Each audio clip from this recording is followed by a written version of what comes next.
I think so. You guys have a good time yesterday?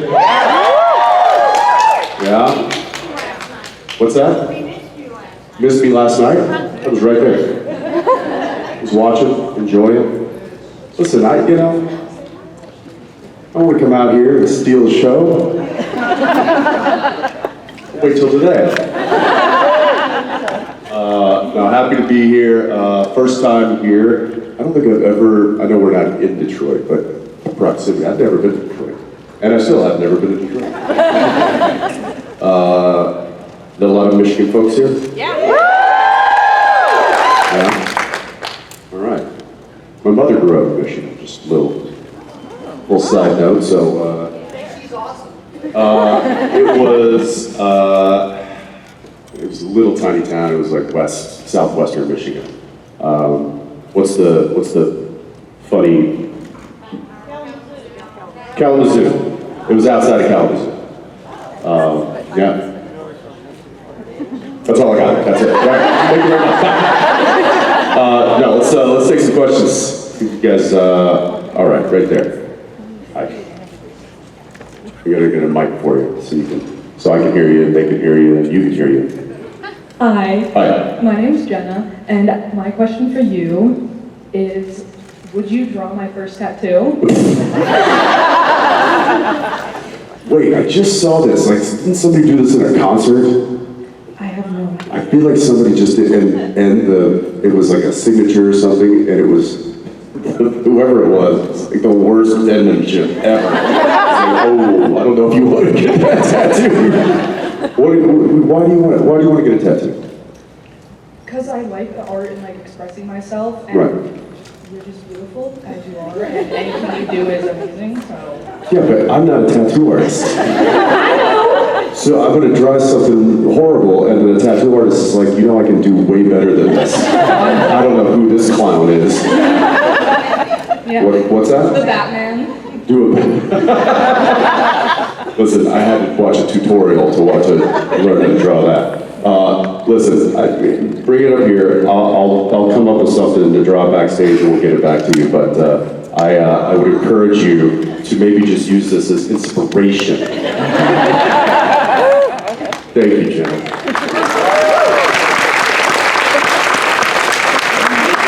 Oh gosh, the pressure's on. All right, blue shirt right behind Jen. Yeah. Good morning. Morning. So I have a life motto. It's lead with love.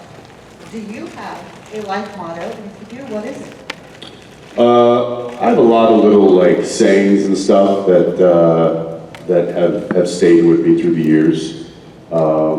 I've shared this before, but some of you have heard this. But one that I go back to quite often when thinking about, the travel and the work and how that relates to my life and more importantly my family. And the saying is, taking care of yourself takes care of more than just yourself. So it just kind of reminds me that by taking care of myself, whatever that means, getting enough sleep, exercise, whatever it is, staying mentally sharp, staying physically, able, will help me take care of my family, will help me take care of my coworkers, will help me take care of, people in my world, and that's important to me. So, but I like lead with love. I might use that one too. Thank you. Thank you. Right here in the front. I'm working you right now. It's like I know. All right, I'll stop picking on you. Hi, I'm really enjoying the countdown so far. Thank you. And I also really love the soundtrack for Countdown. Did you have any input on any of the songs? Maybe a little. There might have been a few friend calls. Been like, hey, can we use your song? But the general kind of tone of the music was really Derek. He wanted kind of like a fast-paced, kind of almost punk, kind of grungy feel, just to kind of add to the grit of the show.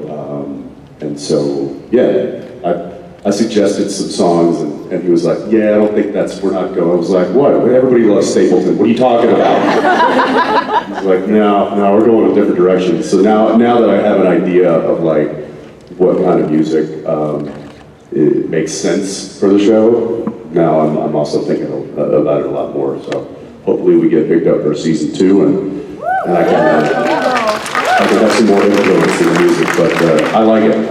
I dig it. Yeah. Thank you. All right. How about all the way to the end over there? Yes. Don't go far. Hi, I'm Jessica. Hi. First of all, my kids wanted me to say, well, 2 of my 3 kids wanted me to say that their favorite episode was Scooby Natural. I think it's my kid's favorite show too, because it's the only episode I've let them watch so far. So my question was, who was your favorite person on set to prank? Because yesterday during Alex's panel, he said that he was always the butt of the jokes. Favorite person? I mean, yeah, Alex got there was nobody happier to have Alex on set than Misha. Because for many, many years he wore that crown. And now he had a buddy to shoulder the pain. Jared and I, in the very beginning, you know, we were young and stupid and probably having way too much fun. But we very quickly realized that pranking each other and going against each other was going to end in probably a very expensive, maybe even a lawsuit situation. Because we were not going to give up. We weren't going down. We weren't going to be the brunt of the joke. So we quickly realized that it was better to join forces. And that was right around the time that a certain Misha Collins joined the cast. And then we had a target. And that you wore that target for quite a while. So, but nobody was safe, really. And it was also, to be fair, it's when Jared and I would mess with people, it was really just a show of love and affection because we knew that we were friendly enough to where, you know, they would get it. They would get the joke. We could all laugh about it. Some laughing through tears of pain, but it was all in good fun, and I think it was part of the thing that made the set fun to be a part of. But yeah, we would have guest stars come on and just see the stuff that we would do to each other. And I remember this one girl was on set. We were just messing with each other and throwing things and messing up lines and messing with the camera guys. There was a crew too that we would mess with as well, like Brad Creaser, our camera operator. He had to have his head on a swivel because we were constantly messing with him.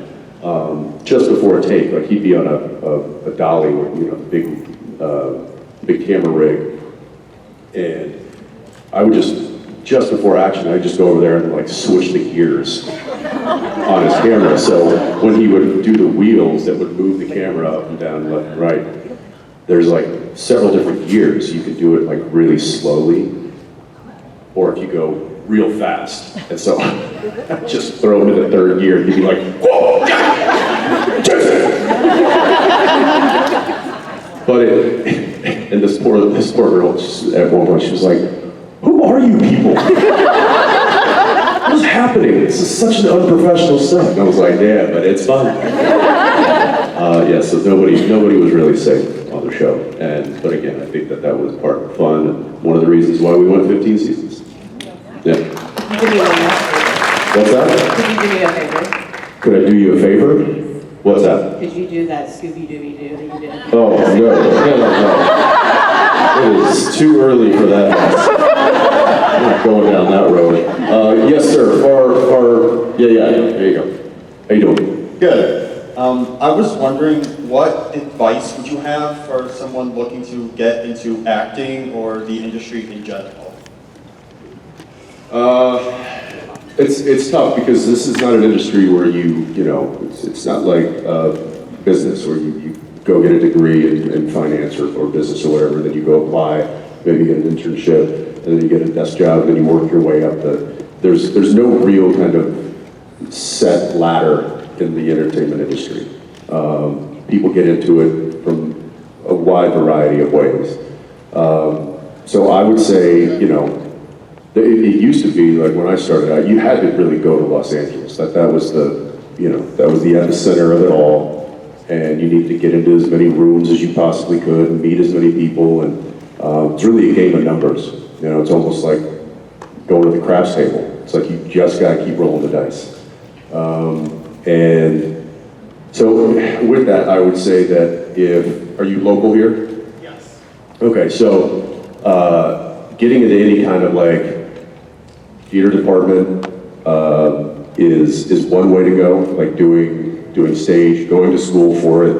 But there's also other ways you could start getting into, you look at local productions here, like if there's commercials being filmed, if there's, a television show, any way that you can kind of get into a room or get on a set or get on a stage and learn from the people that are doing it is really the best way. And then you just got to keep grinding.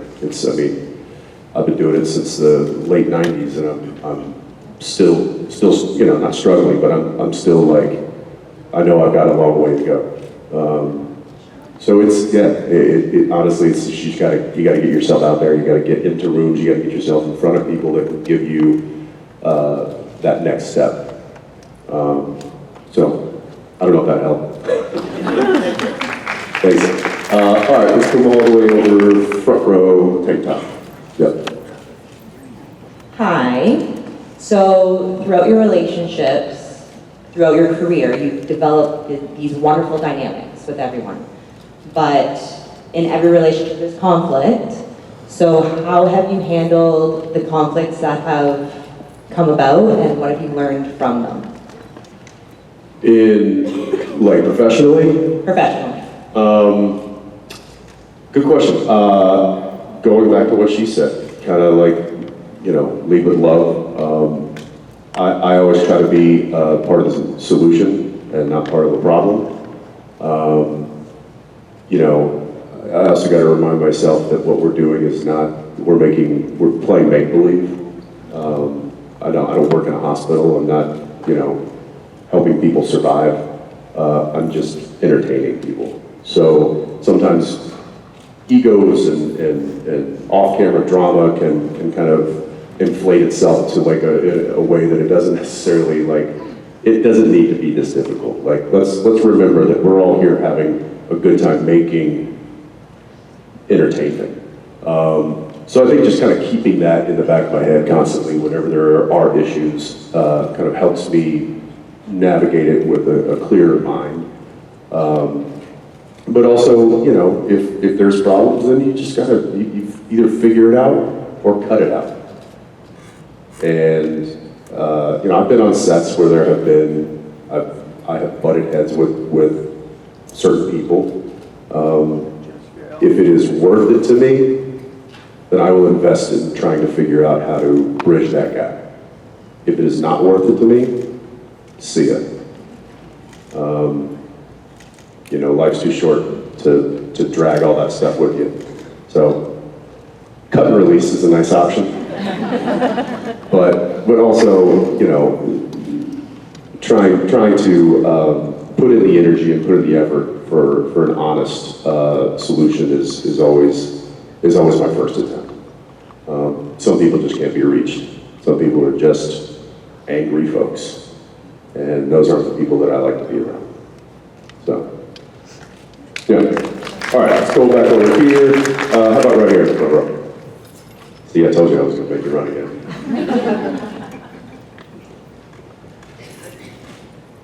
Hi. Hi. When you first signed on to this show, like 100 years ago, did you ever dream it would become all of this? No. How long did you think the show would last? I mean, I knew when we were doing the first episode, when I read the script and then I got cast and I got on set and started working with the show and started, feeling the vibe and stuff. I remember telling Jared, I was like, this is really good. We might get like 3 seasons out of this. Because that's a successful show. Like 3 to 5 seasons, like that's anything that goes past 1 is like you're beating so many odds. I mean, I know the odds have probably changed now, but back when we started, it was there was like an 80% failure rate for any pilot show. So they don't really do this anymore, but they used to. They would shoot a pilot episode. The studio or the network would put up the money. They would shoot one episode, and then based on that one episode, they would decide whether or not they wanted to make that into a series. So just the pilot, they would make so many pilots, and literally 80% of them would not get turned into a series. They would just shelve it and move on to something else. So just getting picked up for season 1 was already beating the odds. Then the odds get even more difficult to get a season 2 pickup, a season 3 pickup. It's like, the odds are very much stacked against you. So I knew it was going to be a difficult thing. And then also, some of you may not remember this, but when the show aired in '05, and we were on the Warner Brothers network, the WB network, the end of season 1, WB and the UPN network merged to create the CW. And now we're like, oh, well, they can't take all the shows, so there's going to be some cuts. And we were in our first season, so there were already shows that were established. We're like, we know those are going to stick around, but we might just be collateral damage here in the merger. We somehow managed to sneak in and stayed on the schedule, and then it was like every season we were on the bubble. We were on the chopping block, and we didn't know if we were going to make it to season 2, or season 3, or season 4. I think by the time we got to season 5, and they hadn't killed us, and we had somehow managed to survive thanks to you lovely people, then we knew, we were like, okay, now I think we might be sitting in a good spot, and now we don't know how long this is going to go. And it went for 10 more years. So, yeah, we never thought, like, in the beginning, like, oh, we're going to get 20 seasons out of this.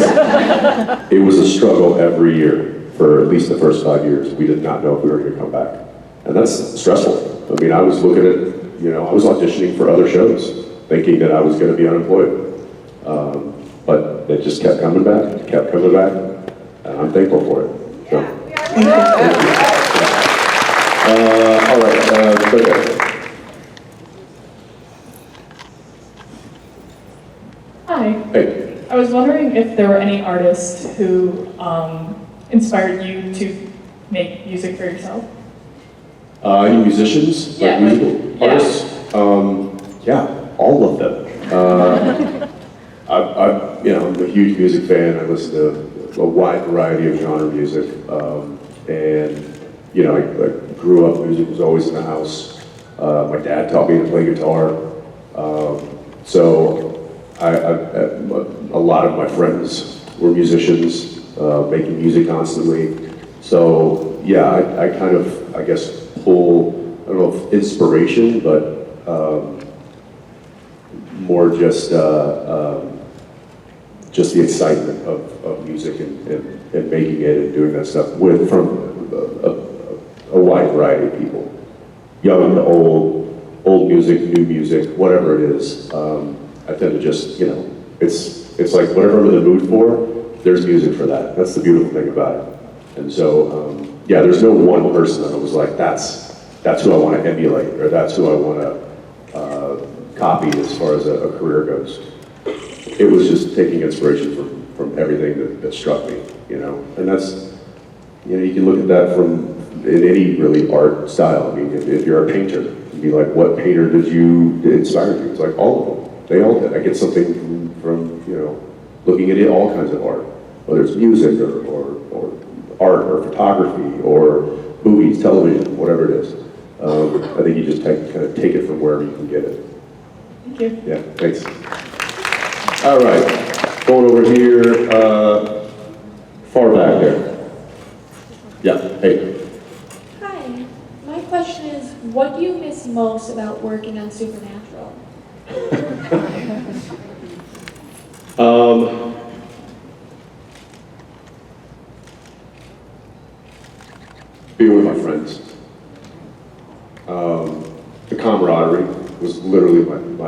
probably the most enjoyable thing I got, walking onto the set in the morning and saying hi to all the crew and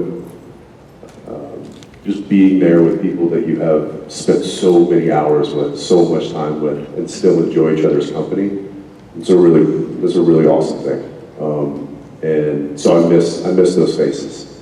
I miss those people. I miss their stories. I miss hanging out with them. I miss making each other laugh. Going through that. I mean, we went through so much as a group. We went through births, deaths, marriages, divorces.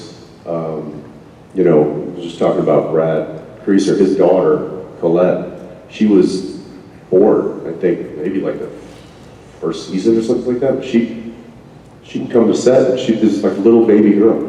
She's now like off to college, and like she grew up coming to set, and like so there was an investment into the people that made that show that I miss the most.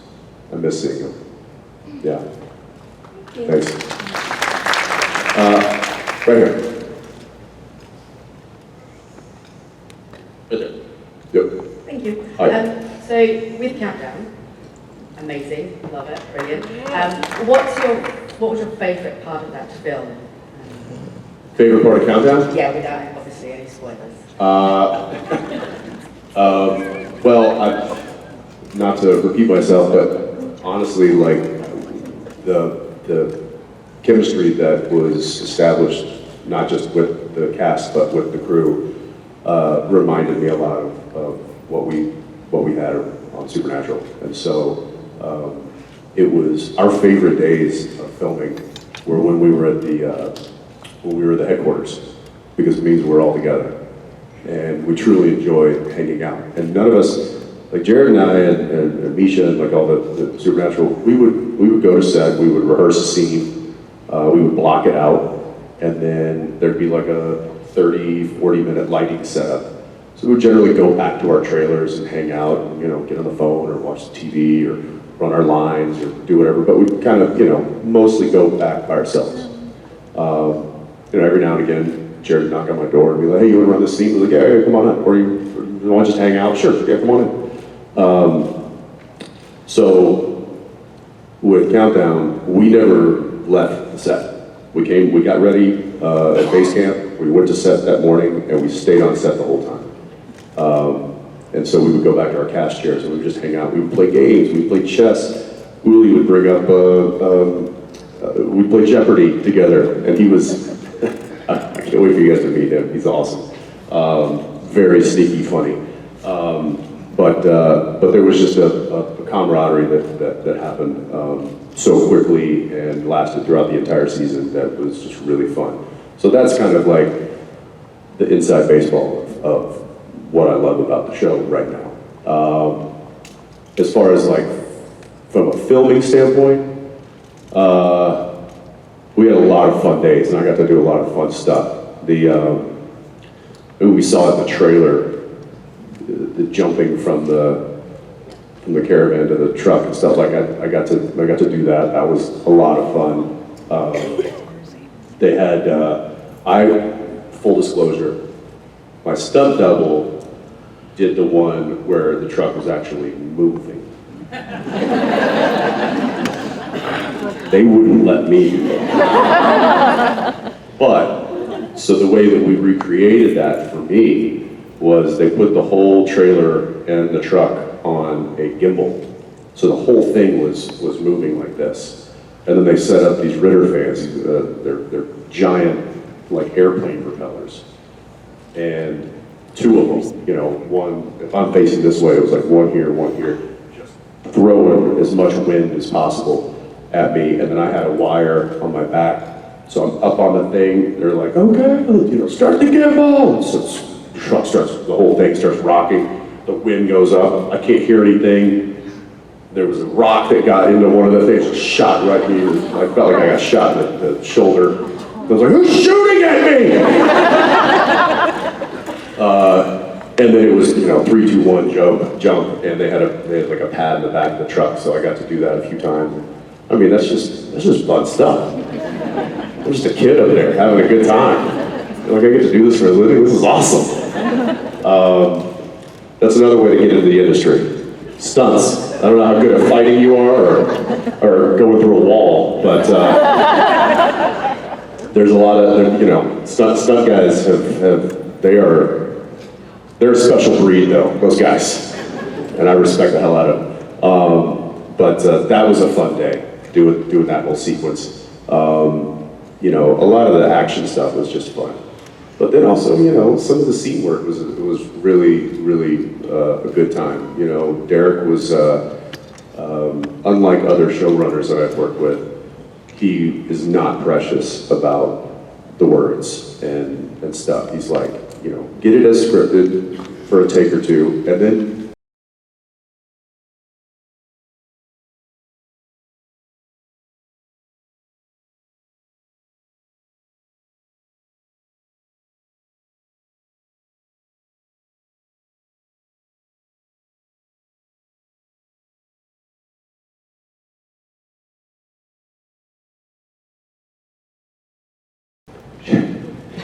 like Misha, I was always trying to make her laugh and ruin a take, and she was like, "Stop it, Jensen!"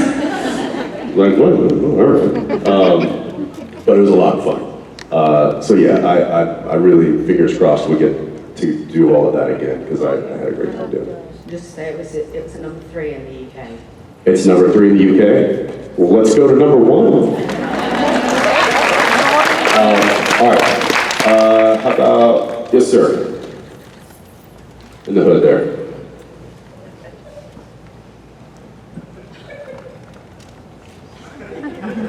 Yeah, I got you. I saw you the first time. No, I gave you a little nod. You weren't paying attention. Oh, that's who's shooting me. That's okay. How you doing? How you doing, sir? My name is Danny. I just had one question. So throughout the 15 years of Supernatural, you worked with a lot of horror legends and icons. I was wondering who was your favorite and if you had a funny story. Oh man. I mean, we worked with Freddy Krueger, so that was kind of awesome. That was awesome. And I think when I met him, I was like, you were responsible for many sleepless nights as a kid. That was one of my favorite episodes, and also there was one with Linda Blair at the very end of that episode where you made a quote that actually kind of was real funny. But I was just wondering how it felt to work with such icons during that time. I mean, that's always great when you can meet somebody that you have such, you know, respect and admiration for their work. I remember Linda Blair when she came on. I don't know that she'd ever played a cop before, and so I remember she like had to draw her weapon and point her gun, and she, poor thing, I guess nobody just told her. She had a pistol and she put both fingers through the trigger guard and like held it like this. And I was just like, cut. I was like, listen, don't turn around and spit pea soup at me, but can I just show you how to hold that real quick? And she was very sweet and very appreciative, but yeah, you know, it's always a treat when you get to work with people of that stature, for sure. All right, I think we've got maybe time for one quick one. Yes.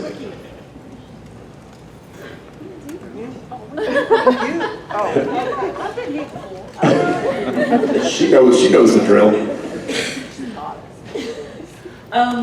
So Bob Brightman is starting to film soon. Yes. There's not a lot that we really know about Soulja Boy's background. Mm-hmm. So without saying anything that will make Amazon send booze after you or me, what is it about kind of his earlier years that you're looking forward to either learning or sharing with the audience?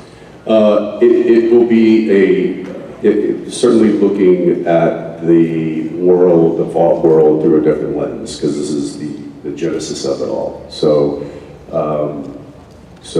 I mean, just Soulja Boy specifically, like he hasn't had years of being, or decades and decades of being the guy. He's still trying to figure out what that is, how he's gonna and so it's the kind of, the coming of age story for him, and where he was to where he got. So it's going to be a little bit of a different flavor in how he interacts, how he is. You saw a touch of it in season 3 when he was talking to Butcher about his father and about what drove him to be where he is, and the insecurity that he has, and how that is, he's had now decades to mask that and to build up the gruff exterior that you get on the boys. This is kind of peeling a lot of that away. So you're going to get to see a little bit more vulnerability, I think, from him. Yeah. Will we learn his last name? His last name? I don't know his last name. Yeah, boy. All right. Yeah, we're going to